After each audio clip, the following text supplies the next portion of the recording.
Bon, on parle de drought. Il y a beaucoup de gens qui ont le même destin, mais qui le combattent. On va accueillir, si vous voulez bien, quelqu'un qui a doublé sa deuxième année, un de vos amis, quelqu'un qui a doublé son secondaire 1, mais qui s'est repris et a fait en un an un bac en physique, une maîtrise en analyse politique gouvernementale en 11 mois et une maîtrise en génie aérospatial ensuite. On l'accueille, monsieur Vincent Boucher est avec nous.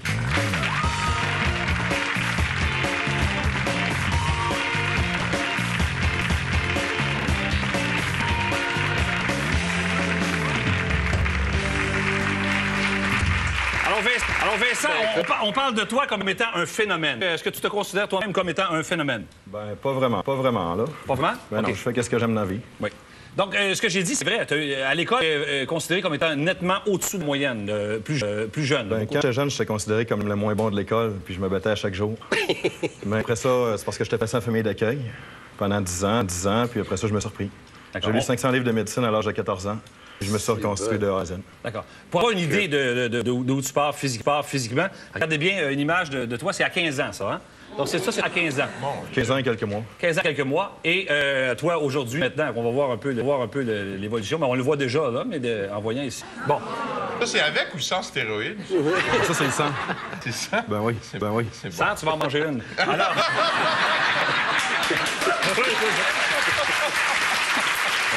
Alors, la situation... Sinon, c'est trop facile. Ben oui. Mais la situation à ce moment-là, comme tu l'as dit, tout te destinait donc à prendre le chemin de la délinquance. Pas mal, surtout en foyer d'accueil, contrairement à ce que la DPJ dit, la majorité finissent des délinquants ou des gens sur le bien-être social, puis ils s'en sortent pas. Comme volonté de changer, de m'améliorer, puis de façonner la société du 21e siècle. Donc, j'ai pris certains modèles qui m'ont inspiré, dont William James, entre autres. Puis en travaillant à chaque heure de la journée, je me suis forcé énormément. Tu as vraiment lu des centaines de livres à l'âge de 15 ans. Et tu étais mince comme ça parce que tes parents, ta famille d'accueil, en fait, faisait exprès de ne pas te nourrir. Bien, ça, moins j'étais bien nourri, moins j'avais des bonnes notes, plus les autres étaient payés cher. Parce que plus le cas est difficile, plus ils sont payés cher. Ça.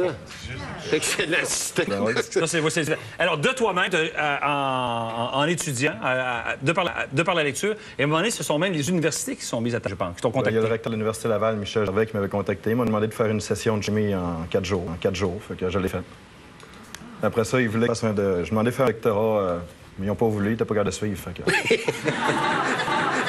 Mais c'est vraiment à l'âge où il faut que tu découvres une passion, ça. 14, 15, 16 ans. C'est vraiment c'est un âge critique. C'est un âge où tu as plein d'hormones, tu as plein potentiel, tu peux réussir ta vie. Tu es tellement influençable, puis tu sais... Définitivement. Puis tu tombes sur des mauvais amis. Ben non. C'est vraiment là que ça se passe. Moi, j'ai rejeté toute famille parce que la famille d'accueil voulait juste que je me tienne avec des fous. Ils voulaient que je devienne comme ça, même ils voulaient me garder après l'âge de 18 ans pour faire encore plus d'argent. Ouais, si, manac.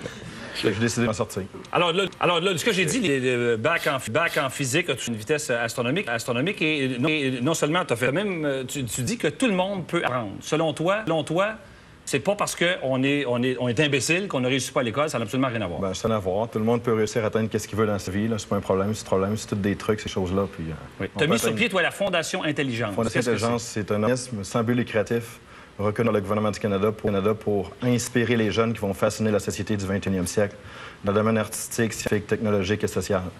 Donc, on entraîne des jeunes dans tous les domaines, physiquement, intellectuellement, à tous les niveaux. Nos jeunes performent et ils vont façonner la société. Il y a des gens qui sont venus te voir, qui avaient en mathématiques, on me dit, par exemple, 40 de genre, moyenne. On a un jeune, puis en 3 ans, il passe de 40 à 100 en mathématiques. C'est le type de résultat qu'on a.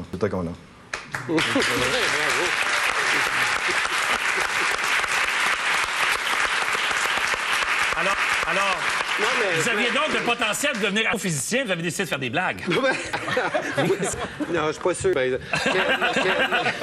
Je me rappelle, à ce temps aussi à l'école, c'est beaucoup une question de professeur. Hein? Tu sais, quand ça clique avec le professeur, il peut t'enseigner n'importe quoi. Souvent, les professeurs ne sont pas motivés par leur job, c'est ça le problème. Mais quand tu as un professeur qui est motivé, souvent l'élève peut s'accrocher à ce professeur-là. Souvent, les prix Nobel, par exemple, souvent, le professeur est un prix Nobel, l'élève est un prix Nobel aussi. Donc, ça se suit toujours. Comme dans la société, quelqu'un est milliardaire, mon fils est milliardaire, son entourage est milliardaire. C'est des gens qui se tiennent ensemble, qui ont une façon de penser. Donc, toi, c'est ton activité principale présentement, c'est la Fondation Intelligence. Donc, les peuvent, à l'adresse qui apparaît à l'écran, les gens peuvent donc prendre des informations là. Les gens qui ont des difficultés académiques. Et c'est ouvert à tout le monde? Ben, c'est ouvert à tout le monde, définitivement. Puis on donne des conférences des écoles, partout. À travers le Québec, là, tu parles. À travers le Québec. Conférences de force volonté. Partout, puis... c'est extraordinaire ce que tu as fait. Bravo, inspirer les gens. Merci beaucoup. Merci beaucoup, Vincent. Merci. À bientôt.